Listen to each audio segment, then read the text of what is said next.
Hello, everybody. Welcome back to Psychedelics Today, a weekly podcast exploring the science and culture of the emerging psychedelic field with your hosts Kyle Bullard and Joe Moore.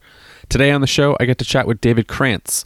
David is a certified epigenetic coach and is an expert in nutritional genomics and personalized health. As a lifelong musician, David sees the various systems of the body as part of a complex symphony that can be tuned to a greater resonance and harmony. He is most well known for his work for pharmacogenetics of the endocannabinoid system and has developed a proprietary genetic test for looking at individual responses to cannabinoids.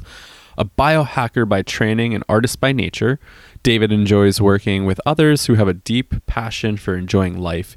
He was recently nominated as a top 100 healthcare leader by the International Forum of Advancements in Healthcare for 2019. You can learn more about his work and services at david-krantz.com, and that's Krantz, david-krantz.com. So go check that out if you want to learn more about David, if you like this episode. Just some quick little topics that we get into on this episode. So we chat about genes and epigenetics. What are epigenetics? How do genes influence us? How do the epigenetics influence us? And how all of this really influences substance use and the effects of substances. So example, how a certain gene in the body can metabolize cannabis, which then can give you a different effect. So, for example, somebody could eat a lot of cannabis, many milligrams of THC, and, maybe have really subtle effects. Whilst the other person can have very low dose of cannabis and be completely overwhelmed. And so David talks about some of his research about these certain genes and how it affects metabolism and how ultimately it affects us, how the substance affects us. So we talk about that and some also with say psilocybin, how that might be metabolized and certain effects happen because of the gene expression and genes and metabolism. Also talk about genetic testing, pros and cons of it, some of the privacy issues around genetic testing, why somebody would want to get genetic testing done, individualized medicine, and more. So I hope you enjoy this episode with David Krantz. Leave a review, subscribe to us on iTunes, Stitcher, Spotify. If you like the show and want to support us. If you want to support the show also, a really great way to do that is to share a post, whether that's on Facebook, on Instagram, Twitter, whatever. Repost something, share the podcast with a friend, family member, colleague, acquaintance, whoever you might think might be interested in this. Helping get the word out there, sharing the episodes, best way to support us. If you want to support us on Patreon, patreon.com/psychedelics today. We also have a donate page on our website, psychedelicstoday.com/donate. So if you want to support the show, those are some ways to support us. We greatly appreciate all the work. And from the bottom of our heart, we thank you for listening and for being part of this. We wouldn't be able to do it without all the listeners and all the support. So thank you so much. Hope you enjoy this episode with David Krantz. All right, welcome back to Psychedelics Today, everybody. Today I'm joined with David Krantz. You call yourself an epigenetic coach on your website. That's pretty interesting. Excited to chat with you today. Why don't you give the listeners and viewers a quick little background about who you are and what type of work you do? Yeah, I'm excited to chat with you and appreciate you having me on. So I work with clients on really creating optimal epigenetic expression. And what that means is, helping people live a healthy lifestyle. And I use people's genetics as a guide to kind of look at individual recommendations for diet and nutrition and herbs and supplements and, just general healthy lifestyle practices. And I got into this and then realized there was a significant body of research out there on cannabis first, in terms of how people respond individually to cannabis, and then really started looking more into other psychedelics and found, there's the basis for a pretty interesting avenue of research that's going to come online, I predict, in the next 10, 15 years or so, as these things get into the hands of more researchers and there's more accessibility. And it's pretty interesting for me as someone who's been into psychedelics for a while and had a lot of personal experiences kind of validated by looking at some of this research and understanding when I've seen people respond very differently to similar substances at similar doses. There's actually some reasons for it. Yeah, that's interesting. Maybe we'll do a little backtracking. And what is epigenetics for people that don't know what that term means or what epigenetics is? Yeah, absolutely. So, up until about the mid 80s, we had this very narrow conception of the genome and what our DNA was doing, which, you might be familiar with the concept of the central dogma of biology, which is genes code for proteins, which codes for traits. So, the reason your hair color is darker and the reason my hair color is the color it is because we have the specific pattern of nucleotides in our DNA. And that code creates a certain type of protein that creates that color in our hair. And you can extrapolate that to basically every single other process in the body has this protein associated with a certain pattern in your genes. And they thought it was very fixed for a long time. And then in the mid 80s and, ongoing until now, they realized there's this other layer that acts a bit of as a control for how those proteins are expressed. And that's epigenetics. And it essentially describes this very dynamic process of the body allow it to respond to different stimuli in real time, basically. Like when you need to produce a stress hormone real fast, there is epigenetic changes to your body that kind of reinforce the production of those hormones. And these things can happen on a daily basis. They can happen on a single pointed event basis because of trauma. They can also be passed down, intergenerationally, but they can also, be come as a result of just basic lifestyle stuff, what food you're putting in your body, what toxins are you being exposed to in the air you breathe, what stress are you under. It really describes the body's ability to adapt through these really versatile mechanisms.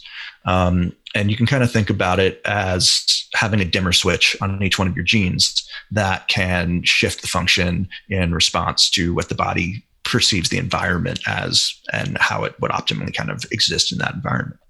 Awesome. Yeah, thanks for that. I guess the way I've kind of always understood it was like, genes almost like it's concrete, it's really hard to change. And kind of digging a little bit more into epigenetic research, it's like, there is this potential to transform and change over time, depending on the environment and depending how, those genes are expressing themselves and, reacting to environmental factors. So it's really interesting. Yeah. And it's one of those things where, for a long time, there were all these practices like acupuncture, yoga, and meditation where, people that practice them know that they're getting good results, but the kind of Western medical model would say, like, there's nothing we can see here that's doing anything. Like, we don't have a mechanism.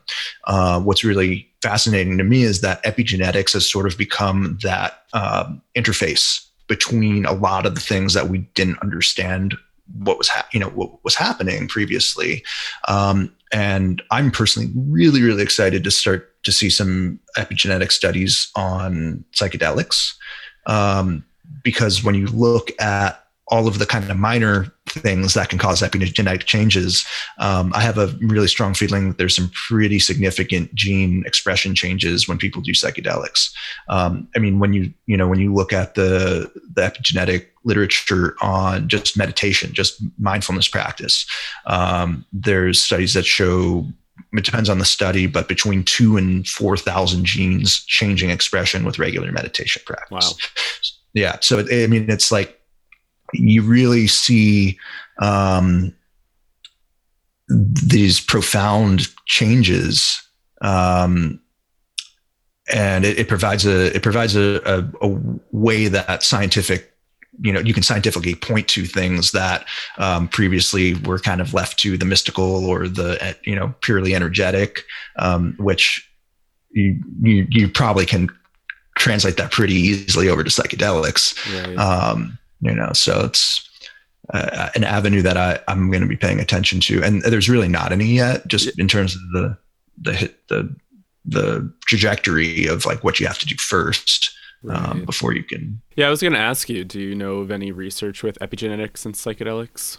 But I'm guessing there's probably not much. Yeah, I haven't seen any yet, but I'm positive that there's a bunch of researchers scheming on how to get some studies in the door on that. Yeah, the first time I stumbled across this concept, Joe Tafur, Dr. Joe Tafur, he presented at Psychedelic Science 2013 and saw a presentation. He was talking about integrating traditional Western medicine and ayahuasca shamanism. And he brought up the idea of epigenetics and epigenetic change with psychedelics. And I don't know if he's doing any research in that field still, but really interesting. He was kind of correlating, I think, traumas in a sense of like, here's a scientific way to talk about how traumas are passed down. In shamanic cultures, they kind of talk about ghosts or like unprocessed grief and whatnot. And then looking at the science, like, well, here's a potential like avenue to explore that and scientifically validate that, hey, yeah, traumas can get passed down. And where's the intersection between these like kind of folklore, maybe like animistic ways of thinking of, oh, like these ghosts are still around and they're impacting you, or well, what's actually happening on this epigenetic level where, the genes have changed in a sense and it's still continuing to affect you. Yeah, absolutely. And I think that the research that's on trauma and epigenetics and PTSD is really pretty robust at this point. Like understanding, that there is certain patterns that get changed. And when, just to give your listeners a little more concrete kind of look there, when you're talking about epigenetic changes, you're often talking about certain chemical groups that get attached to the DNA itself. And then you can analyze, okay, on top of your base DNA code, how many of these different chemical groups, there's ones called methyl groups that tend to suppress gene expression, and ones called acetyl groups that tend to promote gene expression. So you can look at these patterns and how many methyl groups are in a certain place, how many acetyl groups are in a certain place. And you can look at how those change over time, or look at how those are different, say in a group that has, severe trauma versus a group that doesn't, and look and see what happens when you do certain interventions. Like I was just looking at a paper on the MAO gene, which some of your listeners might be familiar with as MAO, that breaks down psilocybin or psilocin and other psychedelics. But they were looking at the methylation patterns, the epigenetic patterns of this gene in people with panic attack, and looking at, I think it was 8 weeks of cognitive behavioral therapy, and looking at what happened during the therapy sessions with those patterns. And they found that people that had success in, alleviating those panic attack symptoms actually had a different methylation pattern at the end. So, just from doing the psycho-emotional work, you're influencing these different patterns in your body. It's fascinating. I was talking with somebody kind of recently it would be really cool to see if there could be some research on like pre-psychedelic and then post, and see how that could potentially change some of these gene expressions and how it's affecting people in different ways, particularly with like trauma disorders and whatnot. Oh yeah, I think it's huge and ripe for research. And like when you look at some of the differences that they've shown with like DMT and neurogenesis and the ability to like create new neurons, like that type of expression, like there's, even if the studies themselves weren't done on the epigenetic component of that, like you can almost guarantee that there's differences in gene expression leading to those different differences in chemicals that cause those kind of changes. Yeah. So I guess let's kind of dig in a little bit on this idea of epigenetics and psychedelics. I know you said you were before we started recording, you wanted to kind of dive into how some of these epigenetic factors could potentially play a role in the way we metabolize DMT or psilocybin. And, you know, sometimes, hey, maybe it doesn't affect people, and other times people have really like possible strong reactions. So, yeah, you want to dive in? Yeah, totally. So yeah, that sounds good. So like, I guess just to kind of give your listeners some distinction here, what I'm going to talk about in this regard isn't so much epigenetic, but more genetic in terms of kind of the base underlying genetic code. Okay. And you know, what you do with that in terms of how you understand it to maybe shift some of those genes to change the expression is more on the epigenetic side. But for the purpose of like talking about individual metabolism, a lot of that has to do with kind of just how you're wired at the base level. Cool. And, you know, just to give you the history here, like we only mapped the human genome in the early 2000s. So this type of research has only even been available to be able to point at these different places in the genome and say, okay, you know, if this person has a certain variant in this liver pathway, they're more or less likely to metabolize THC this way. And this group of people with a different variant is going to metabolize THC a little differently, or DMT or other substances. And right now, I think the most, you know, robust area of research there is on THC, just because it's had a little bit more legal availability to do the studies on. But in terms of other psychedelics, you know, there's some stuff on psilocybin that I found, and actually just about a month ago, someone finally published a paper figuring out what liver enzymes are responsible for LSD. Been kind of a missing hole for a while, and it still isn't in humans. It was in petri dishes, but it still identifies like, okay, these are these specific pathways. And so, you know, to kind of clarify, I guess one of the big things that has come out of mapping the human genome is that ability to do comparison studies.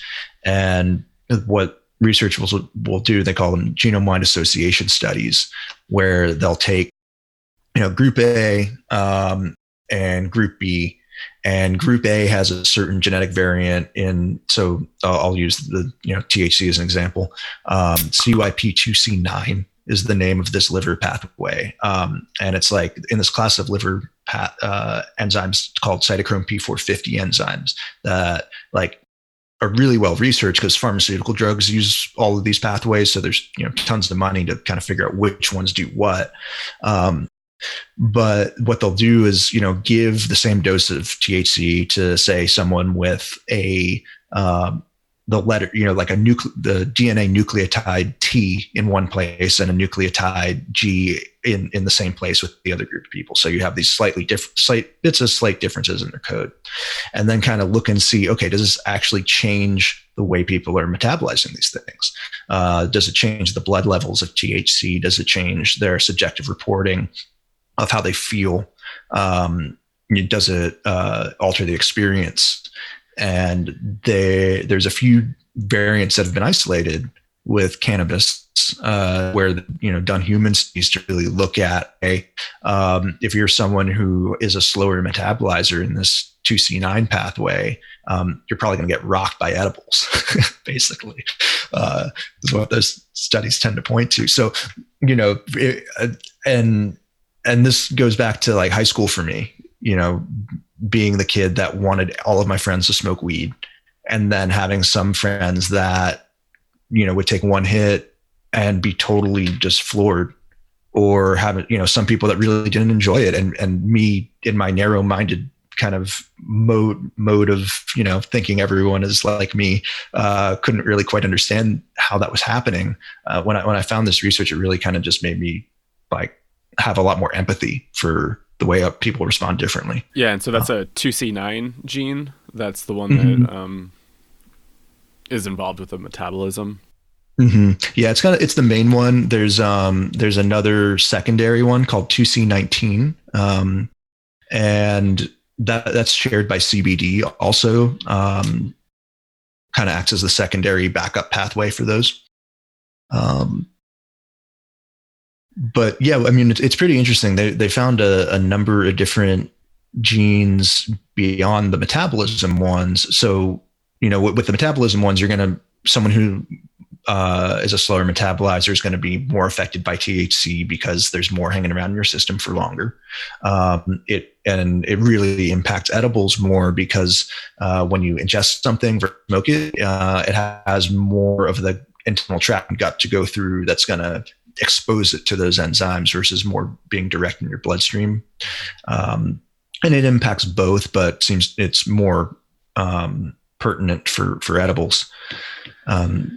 But beyond that, there's a bunch of different variants that have been identified in the cannabinoid receptor genes, as well as some of the dopamine pathways that really can influence people's subjective response of that sense of like, I feel good when I smoke weed, or I get anxious and paranoid.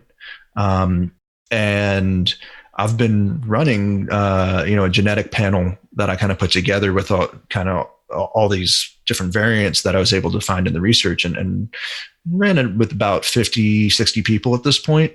And really am pretty amazed at how well those things correlate with people that enjoy weed or don't enjoy weed. What have you found? Mostly that people that are extremely sensitive to cannabis or have had kind of an antagonistic relationship with it where they, get anxious and paranoid. It's 80-90% of the time I'm seeing that reflected pretty strongly in their genes. Wow. It's pretty interesting. And why do you think that is? Just because the THC and whatnot just lingers around more, or is it the way that it's binding to receptors and creating some sort of physiological changes and psychological changes in the body and mind?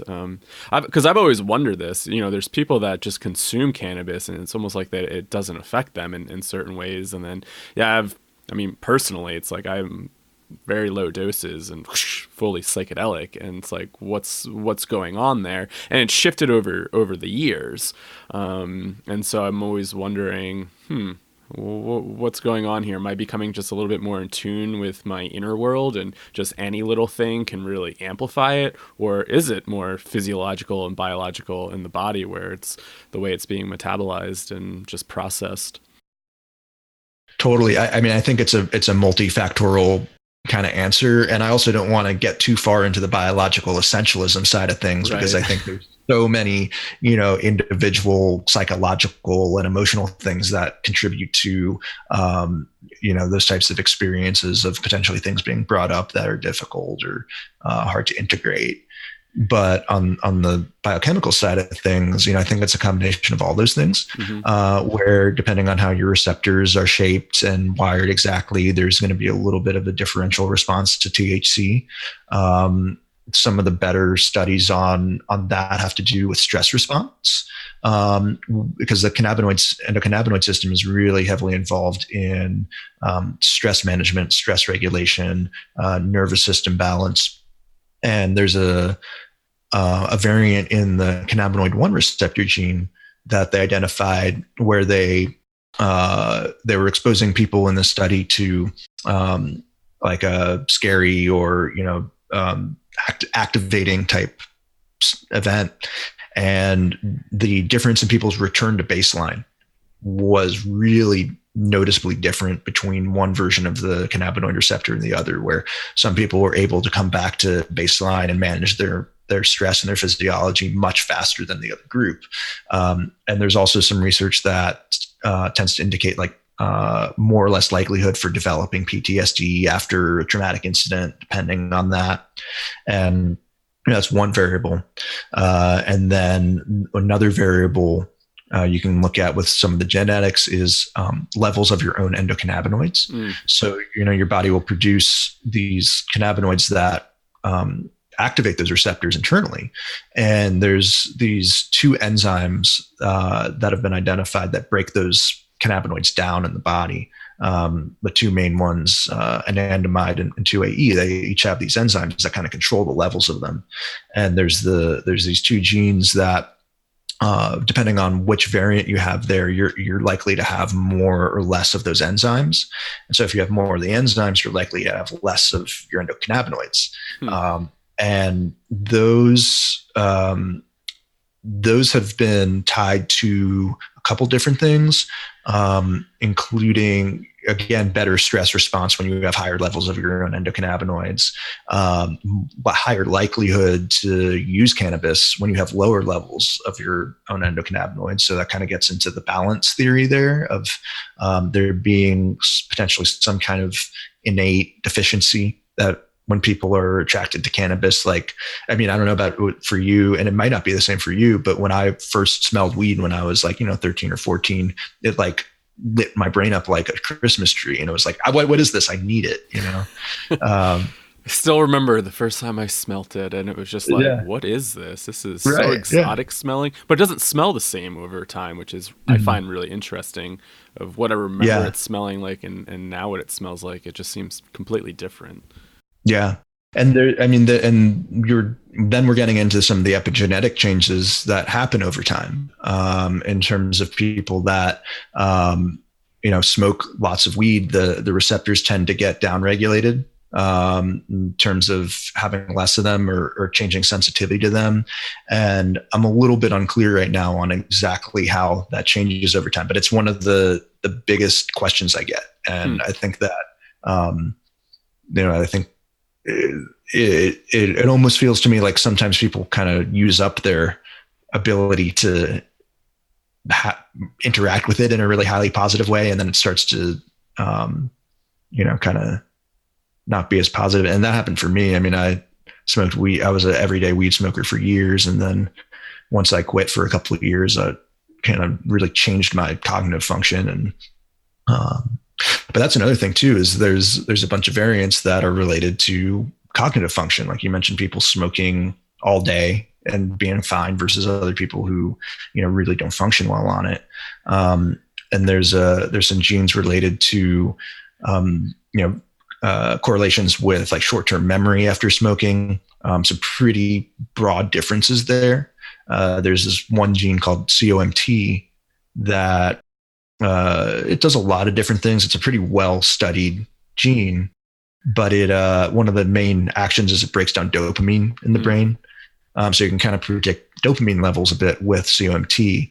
But what they found with cannabis is that it strongly predicts short-term memory performance, with the certain variants having about a 40% reduction in working memory versus baseline versus not smoking. And the other variant, on the other end of things, having it was like an 11%. So like 30% difference, where one, is relatively protective of cognitive deficits, and the other one is, pretty significant. Like if you're trying to do detailed tasks and remember information, 40% loss is pretty strong. Yeah. And then there's, some other things they've studied in the cognitive function domain that impact decision-making, impulsivity, motor function, that type of thing. So you when you stack those on top of each other, you can imagine that you're going to get people that are going to be high functioning stoners, and then other people that, are really not going to perform well and do well in their daily lives if they're smoking a lot. And so, again, it's like, I always come back to like, most of these substances are neutral in their, in a lot of ways. It's just kind of how you respond to it or how you use it. Right. And I think some of the underlying genetics can really inform, if you're capable of using it in certain ways, and it, to what degree of freedom you have within that. Right. Yeah, it's so interesting to even just like track how it's affected me over the years of like, pretty daily high functioning user to it's become more psychedelic for me in a sense. Mm-hmm. It's like my inner world becomes more alive, and it's just like, whoa, this can't do like those really fine detail things. And before mm-hmm. it was like, oh, I could write papers and be so creative, and then when I needed to get more detailed in like paper writing, it was like, this I can't do this. I'm just it's too much. Yeah, and I wonder, what all the other influences are besides just cannabis itself that might be impacting that. I don't have an answer. Stress and who knows? Yeah, a bunch of other things.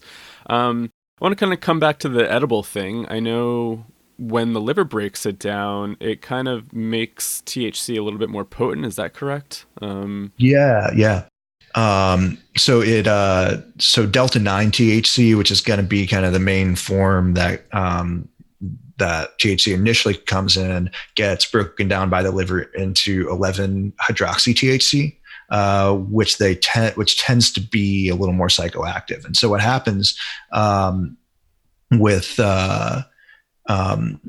those variants that are experiencing that have the lower metabolism is they end up with higher amounts of 11-OH-THC in addition to having higher amounts overall of THC in their system. And so like the final product, well, I guess I can kind of explain. So it goes from delta 9 to 11-OH to THC COOH. And the COOH metabolite is the final like inactive metabolite that gets stored in the body that the drug tests will look for. And so the same enzymes actually are used in all those steps, the 2C9 enzymes. And so what will happen with the slow metabolizers that are producing lower amounts of those enzymes in the first place is that they basically use all of them up in the first kind of step of that. And so they end up with this 11-OH-THC that's in higher amounts because it can't get broken down into the final inactive form because there's just not enough of that 2C9 enzyme left. And so there's actually speculation, and there aren't any studies to my knowledge, but there's speculation that the slow metabolizers actually kind of counterintuitively would have a better chance of passing a drug test because they don't actually end up converting the 11-OH-THC into the COOH-THC, which gets stored in the body. It's kind of interesting. Yeah, that is I haven't heard that before. That's really interesting. Is there like any way to, I guess, affect that or influence it? Like say if you're somebody with like more of a kind of a slow metabolism and, you get really affected by THC and it's just really overwhelming for like somebody that takes edibles. Is there a way to maybe speed that process up or help modulate it a little bit where, it could help calm somebody down or maybe speed up that process of metabolizing THC in the body? Yeah, I don't know of any really good ones. Like there's other 2C9 pathways that have really good inducers of them. I don't know of any really good, like safe ones for 2C9. Like there's a lot of pharmaceuticals that will do it, but it's not the type of thing that you just want to like take to kind of mess around with that pathway. Yeah. The other pathways, like some of them have some more feasible ways to modify them. For example, CYP, I think it's 2A6, or 3A4. 3A4 is the one that breaks down CBD. And you can modify that pretty strongly with, like grapefruit juice will inhibit it. So like if you're familiar with any of the, grapefruit juice warnings, that's one that you want to pay attention to. And then, hold on, let me look at my notes here actually, if you don't mind, because someone's going to call me out on the recording if I don't get this right. On the grapefruit note, I was just chatting with somebody who was doing a little bit of research on ketamine, and they were saying that, I think this was related to ketamine. They found a study where somebody was drinking, I forget how many were in the group, but I think it was grapefruit juice for like 2 weeks, 3 times a day, and it really potentiated like the effects and experience of ketamine within like therapy and whatnot. So yeah, really fascinating. I was like, that's very interesting. Yeah, totally. That's the CYP3A4 pathway. It doesn't surprise me there. But yeah, with like the 3A4, St. John's wort will upregulate that.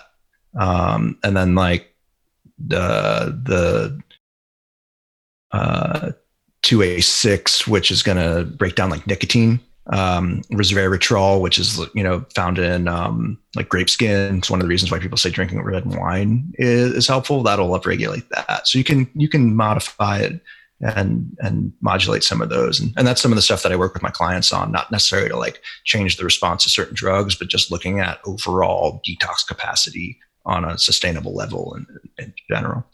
Makes me wonder like how much like food plays an influence in some of this stuff. When you're even thinking about, say, like a dieta for like ayahuasca, like how ingesting certain foods could potentially influence the experience, or like how food in general could like really, mess with our chemistry in the body, and how that's affecting us in certain ways. Yeah, I think it's huge. I mean, I was just in Ecuador working, doing yahe and with the tribe, and they fed us plantains during the whole time we were doing it, which is kind of their tradition. And sure enough, it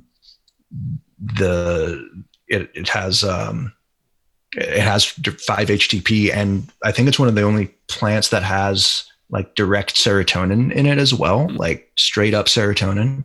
And so I'm sure there's lots of variant things in food that can impact it. Like with psilocybin, one of the interesting things I found in the research was in order for psilocybin to get converted into psilocin, which is really kind of the active form, you need a chemical in your body called alkaline phosphatase.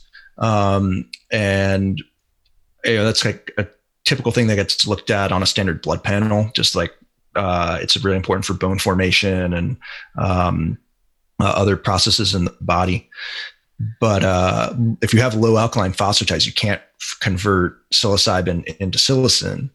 And there's vitamin C deficiency, zinc deficiency, B6 deficiency, all are associated with low alkaline phosphatase. So depending on, if you're kind of missing an essential nutrient in there, I think it could pretty radically alter someone's psilocybin experience in terms of the potency. Interesting.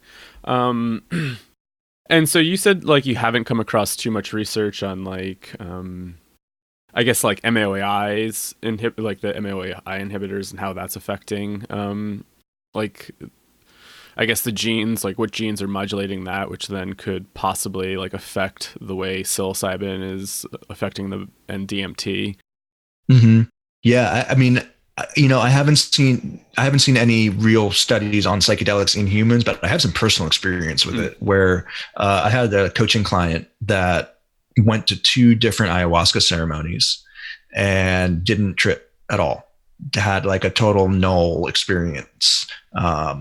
And was really kind of freaked out by it in a way, like really disconcerted, like why isn't my body responding? And I was curious, so I looked at her MAO genes, because there's pretty good studies on just MAO levels and related to these variations in MAO genes, and she had almost all of the variants that were associated with high MAO levels. So she was likely just breaking down the DMT in that, to a higher degree than the MAO inhibitor in the brew was really, working as well. And she probably would have just needed a higher dose of DMT or higher dose of the MAOI. And I think that's a pretty common, kind of variation. And it makes me wonder, in terms of just some people saying they're more sensitive to certain things in general, how much that impacts it. And, it's one of those things where there's so much other research to be done kind of before we get to the place where we're looking at like personalized psychedelic dosages. But at the same time, like knowing what we know about like pharmaceutical drugs now, like there's, there's a really big movement in the psychiatric field to start testing people's genetics before you just prescribe them an SSRI or anything like that. Right. Personalized medicine, right? Just being able to Yeah, test what's going on and really cater to the person's genes and how their body.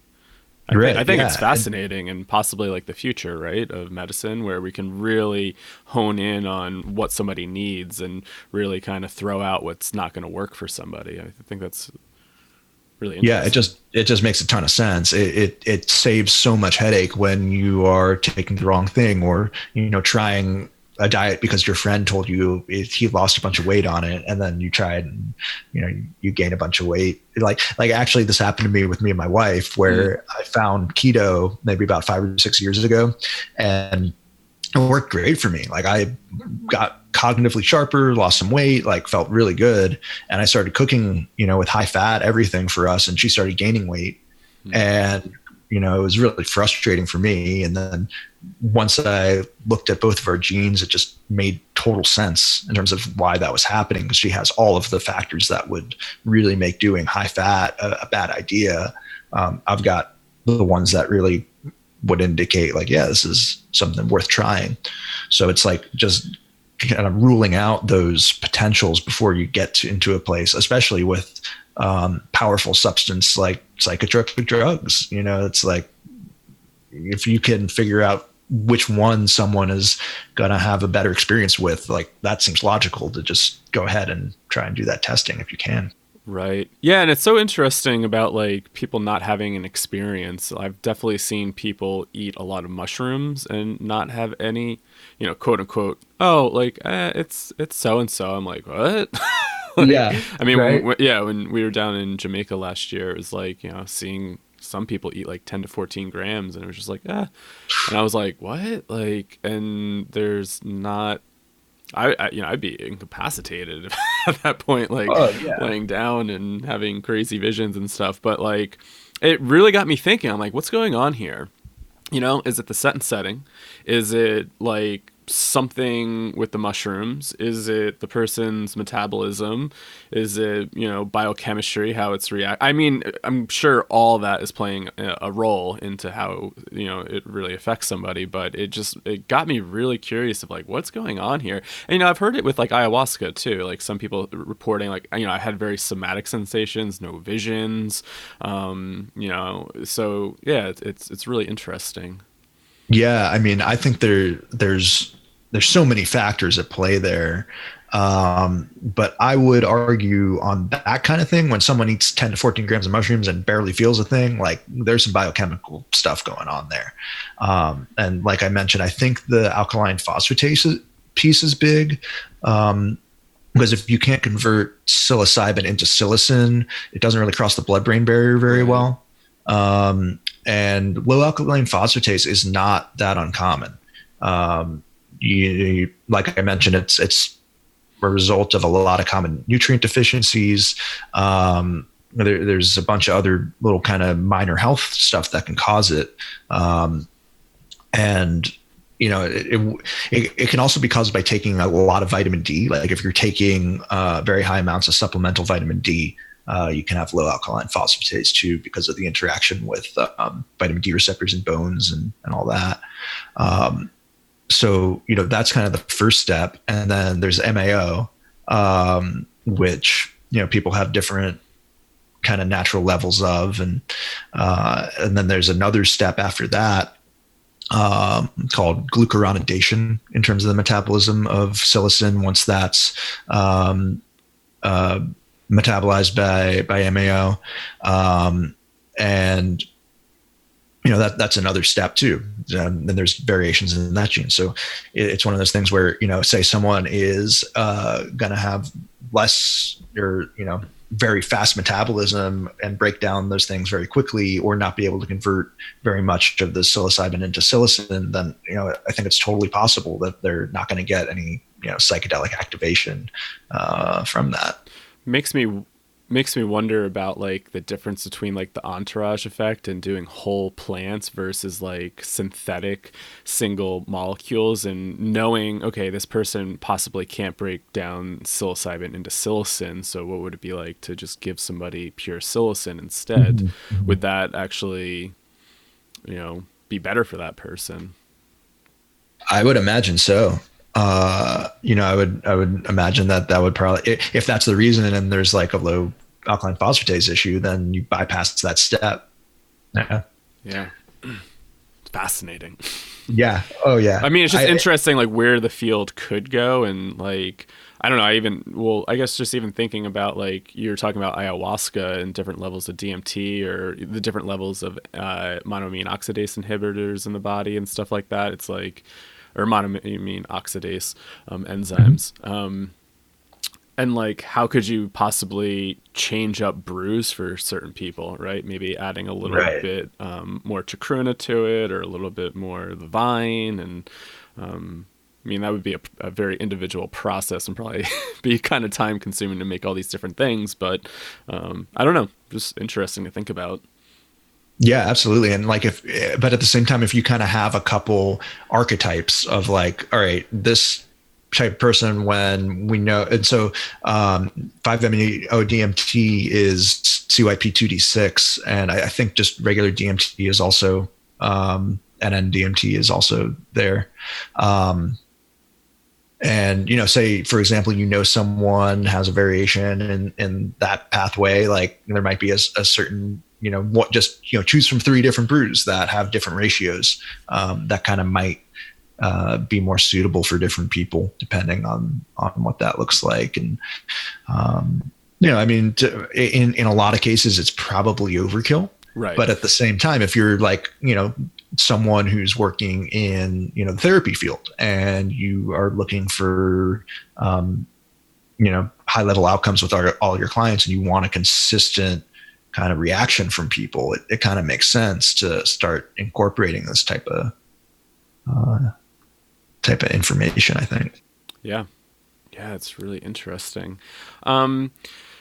So I guess like one question I heard you talk about on another podcast, like getting tested for your gene types. And so how would somebody go about doing that? Like if they really if they're like frequent cannabis users and they really wanted to know, hey, what type of genes do I have and how is it affecting me? I mean, maybe some people could guess by the amount of edibles they eat and know how it affects somebody, but I don't know. What's your take on getting tested, like getting tested and knowing what genes are, in your body? And yeah, so I'm affiliated with a company called Epigenetic. That's a genetics testing company, and I've helped develop some of their testing protocols for the cannabinoid piece. And I like our test a lot because when you look at companies like 23andMe or Ancestry, kind of the more typical ones that people think of, part of their business model is built on selling people's genetic information to pharmaceutical companies and private interests.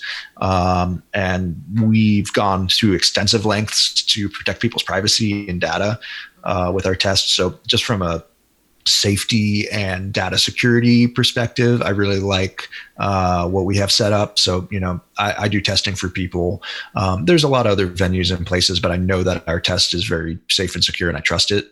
And in terms of the information, it's very focused on, wellness and action items. Like what can you actually do with the information, versus something like 23andMe that's going to give you disease risk profile, but not necessarily give you the steps to like make the epigenetic changes that are going to lead to, the best outcomes. So that in terms of testing, if any of your listeners are interested, they can get in contact with me and I can help them out with that.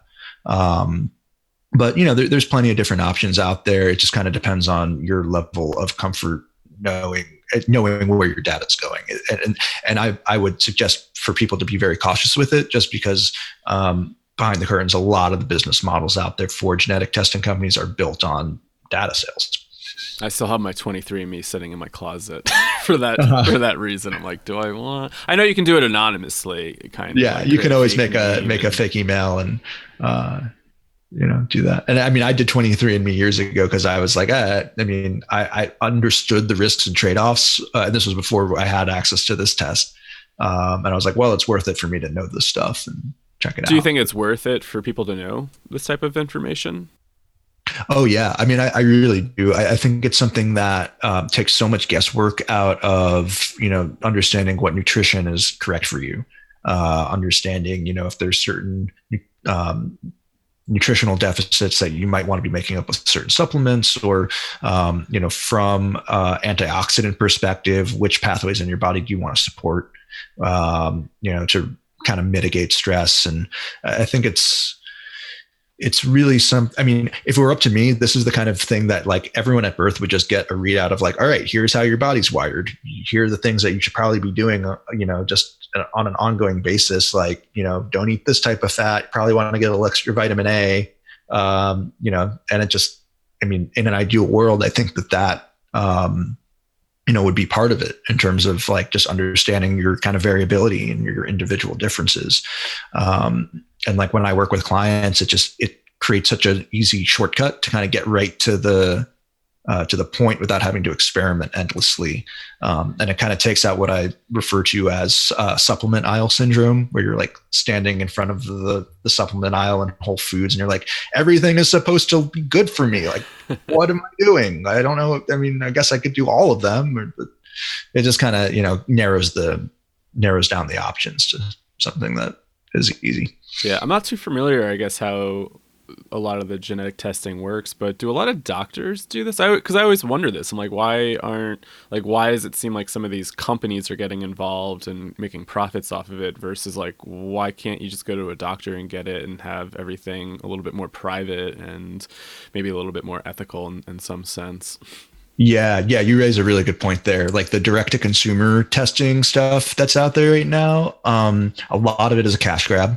A lot of it is people kind of taking advantage of people that just want the inexpensive option that they can, buy from home and not have to deal with that. And there are doctors that are incorporating this right now. You tend to see it more in like the functional medicine space, in the, more personalized holistic care space.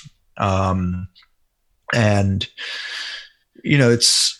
it's slowly making its way into the mainstream a little bit more. It's the most typical area you see it in is in psychiatry right now, with them ordering kind of screens to look at what type of SSRIs or other psychiatric medications are going to work best for people.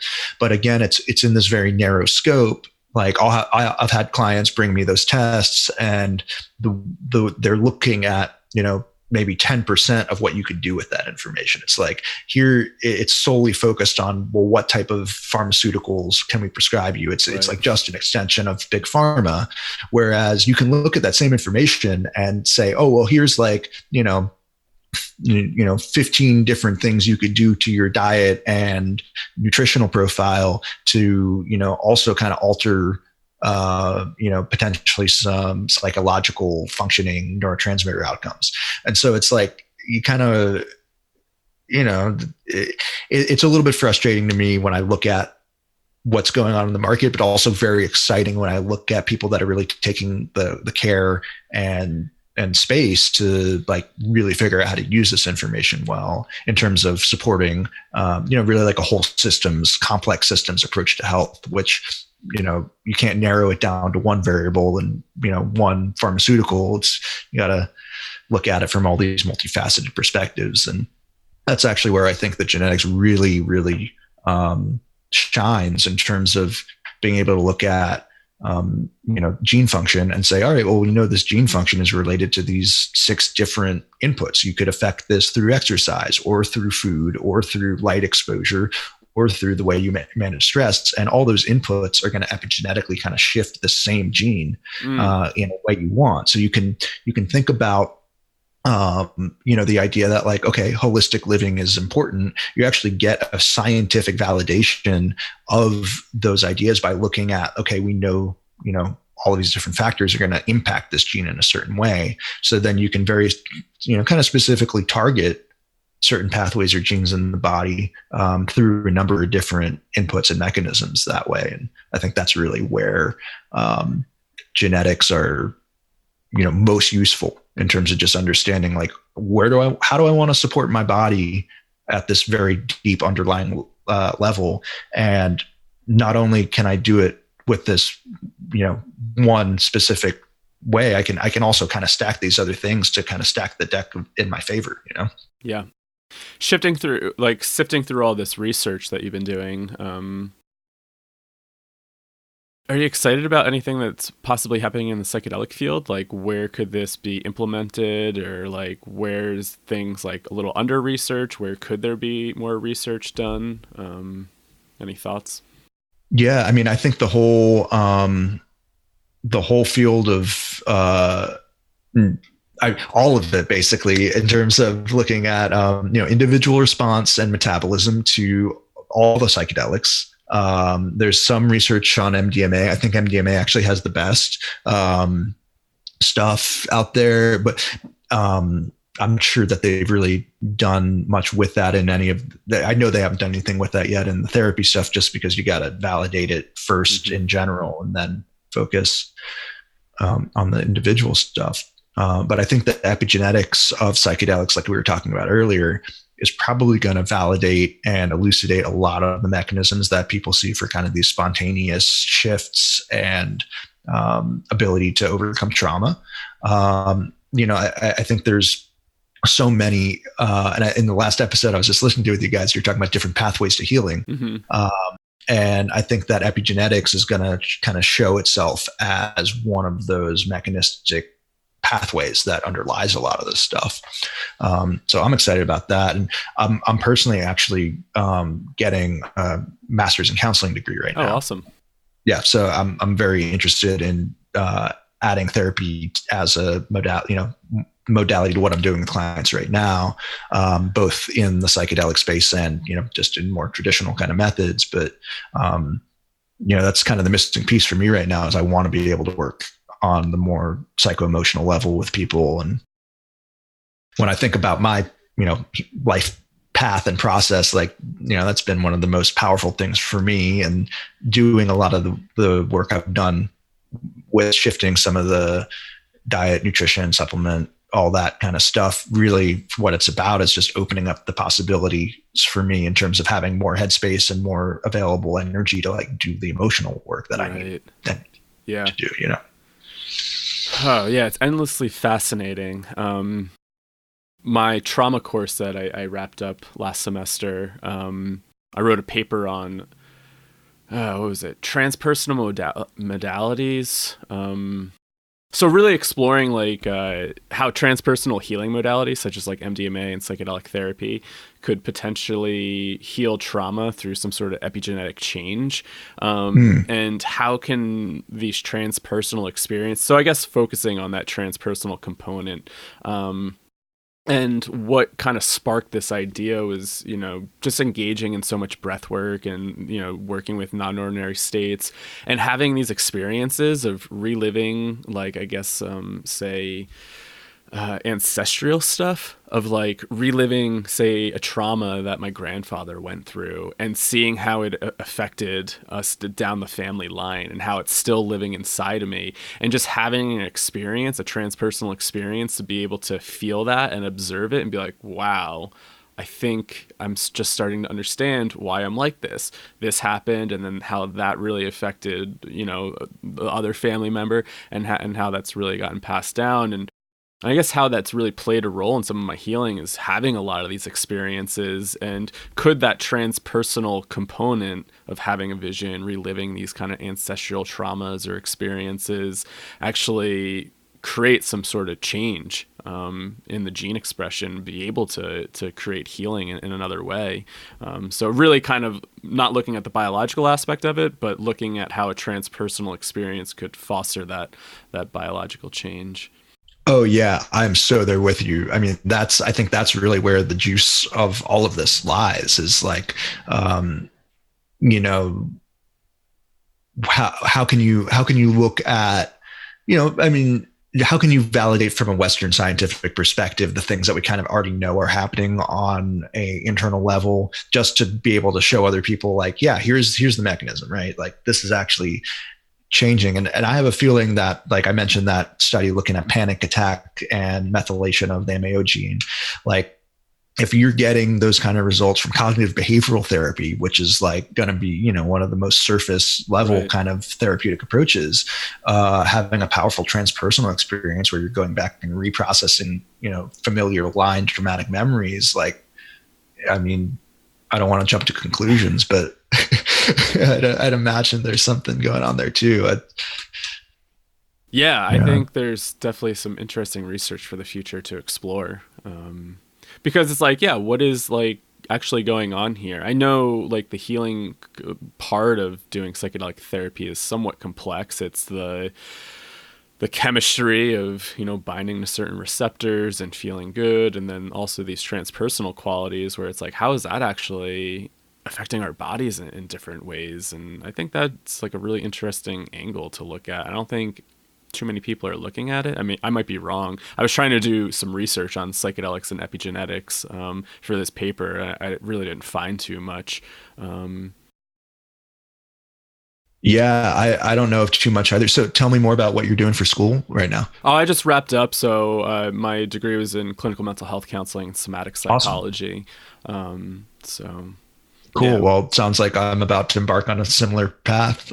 Where'd you do your degree? Prescott College. So it was an online low residency program, and the somatic piece really kind of grabbed me. I really wanted to get more in touch with like the body psychotherapy aspect.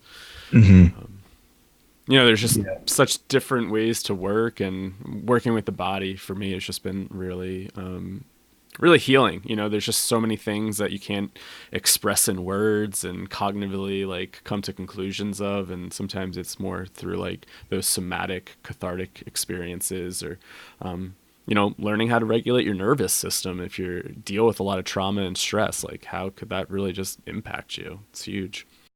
Oh yeah, totally. And, on a personal therapeutic journey for me, the somatic stuff has been the most impactful, and like sort of developing a internal strategy over time of like being like, all right, so when this difficult emotion comes up, I actually have like a process now to think about how I'm like am paying attention to my body and interacting with the correlates of what's going on in my mind. I think it's such a powerful way to approach it. Yeah, and I've noticed too, like going through my own somatic therapy, I was having very psychedelic-like experiences, and kind of coming back to this, it's a lot of the stuff's inside of you. Once you kind of start tapping into it, there's other ways of getting there, and breathing. I mean, who would have thought by intensifying your breath and going inwards, you could create psychedelic-like experiences? It's pretty wild. Yeah, I mean, I think that. In my mind, a lot of what the psychedelics do is kind of open you up into a more expanded, extended space that you can get into, like with, like, I don't know, I did a lot of EMDR type work for a while with a therapist. And, in the most kind of prescient, like intense moments of that, you really get in this space where you're aware you're sitting in a chair with a therapist, but at the same time, you're so engaged in the internal memory reconsolidation process that, I mean, it really feels like you're, getting in touch with the smaller version of yourself and reliving something, with the kind of adult perspective, and many paths to the same place, and all can reinforce each other, I think. Definitely. So we're about to get at time. Is there anything that we didn't touch on that you wanted to chat about regarding psychedelics or anything? No, I think that was pretty comprehensive. Cool conversation. Really enjoyed it. Yeah. Thanks for your time. And just the whole thing about genes and how that like really could possibly influence these different metabolisms and whatnot in the body. It's really fascinating, because something I think about all the time of like, why is this affecting this person this way, and this is affecting somebody in a totally different way? And I have friends that can just eat eat cannabis edibles like it's like nothing, and I'm like, 5 milligrams is too much for me. It's like that's a good dose. I have other friends that are like 10, 20, 30, 50. I'm like, whew. Yeah, what's going on there? And I guess it has a lot to do with the way people metabolize it and their genes and all that. Yeah. And, I kind of just, I guess to kind of close out, it's like it makes sense in the natural progression of science, right? Like you kind of have to start with, okay, well, what's the average response? We need to get just this, baseline understanding of what the average human does, in response to taking the substance or whatever it is. And over time, you kind of realize, well, there's actually no such thing as an average human. Right. Like that's just a construct that you get from looking at a bunch of people together. But when you really look at people on an individual level, everyone is going to have these kind of idiosyncrasies and variations. And looking at, personalized medicine and wellness and the fields that are really expanding right now. And I think using that as a model for the most efficacious use of psychedelics is a really smart idea, because what that says is, okay, because there's no such thing as an average human, let's stop treating people like average humans and start treating them like they're actually their own individual people.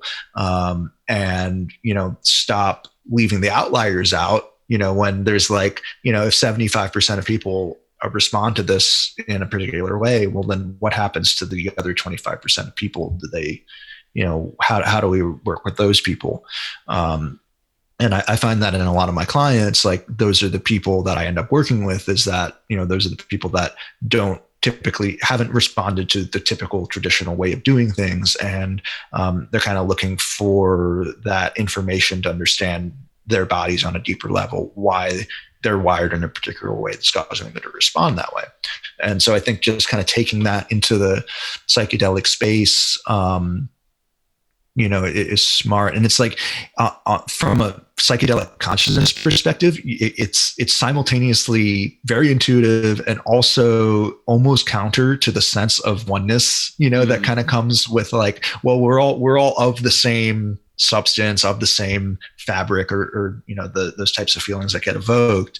But it's like yes, and there's so many different individual tiny little combinations of all of this magical fairy matter dust, whatever it is that we're made out of, that's something that's worth looking at too.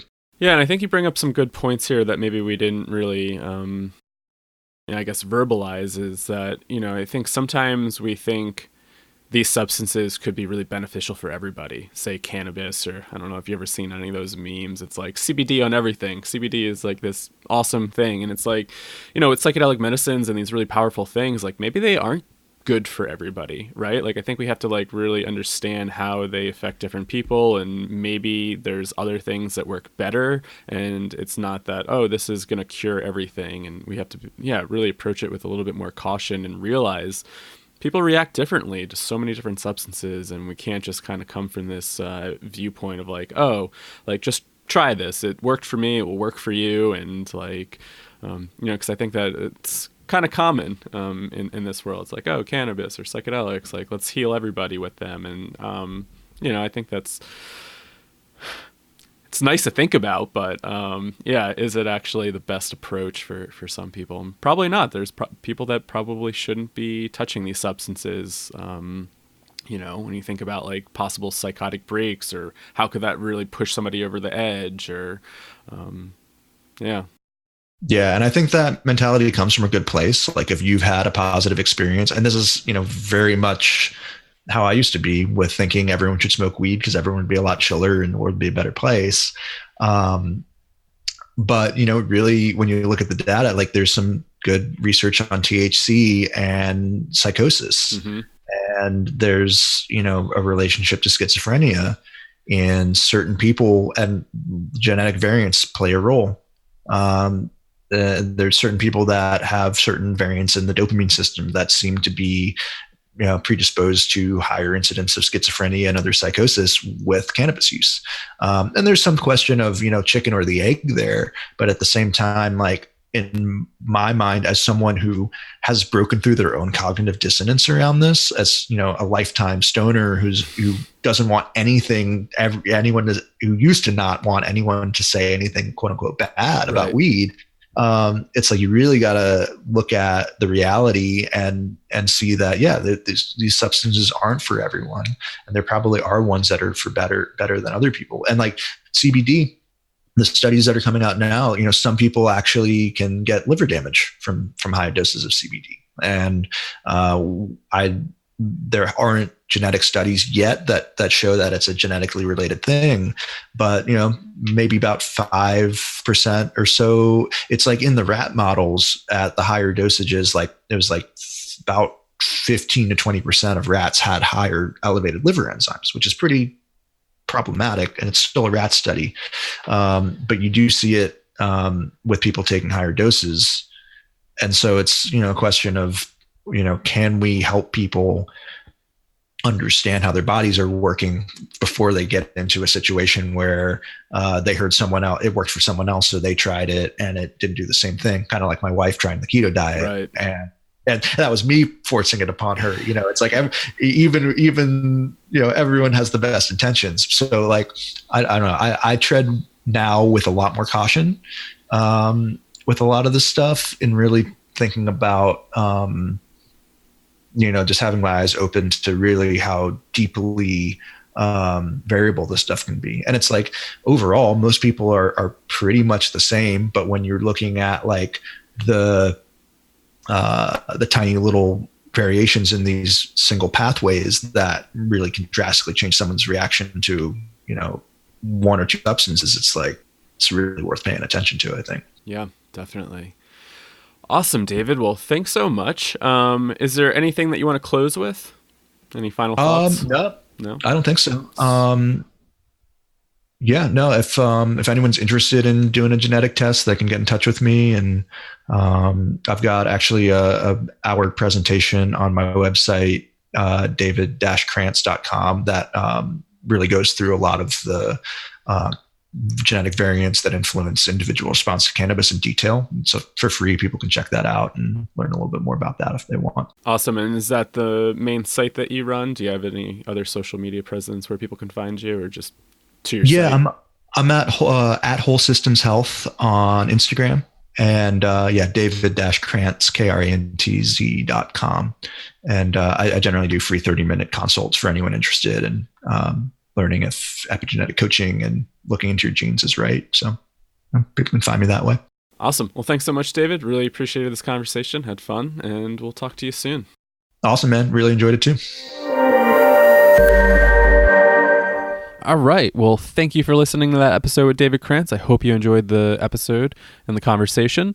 Have any questions, comments? Feel free to email us, psychedelicstoday@gmail.com. Be sure to subscribe. So Spotify, Stitcher, iTunes, wherever you listen to podcasts, make sure you hit that subscribe button so you get updates on our new episodes released weekly. Other ways to support the show and support Psychedelics Today. Have an upcoming trip or journey, want to prepare for it, go check out our trip journal on Amazon. So go on over to Amazon, type in Psychedelics Today in the search. If you want to refine that search to books, we have our trip journal and integration workbook up on Amazon. Really great resources for helping prepare and also integrate the psychedelic experience. So a lot of journaling questions, a lot of self-reflection, and to really set your intention for the experience, and then the integration book to really work with the experience afterwards. So a lot of different activities, from tracking dreams to setting goals, and just kind of breaking your experience down and really trying to make an action plan to make some change in your life. So if you're interested in those, you go over to Amazon and just type Psychedelics Today in and check out the books there. We also offer some integration services and consulting calls. So if you have any questions about psychedelics, you're not finding it anywhere online, you just want to have a conversation, check out our services, check out the consulting section for a consulting call. And, we want to help you. We want to support you. Maybe point you in the right direction for something. Or, you're just trying to really figure out some of the nuances of this whole field. So we're here for you, to support you. And integration services. So if you're planning a trip, if you're having, anxiety leading up to it, you're feeling a little overwhelmed, or maybe you're having a difficult time reintegrating. You had a really powerful experience. You traveled, say, to Amsterdam for some truffles, or to the Amazon to drink ayahuasca, and now you're back here in the daily life and thinking, okay, now what? We're here to help you. So if you're interested in any of our services, go over to psychedelicstoday.com, check out the services there. We're here for you. So thanks again for listening, and we'll catch you on the next episode.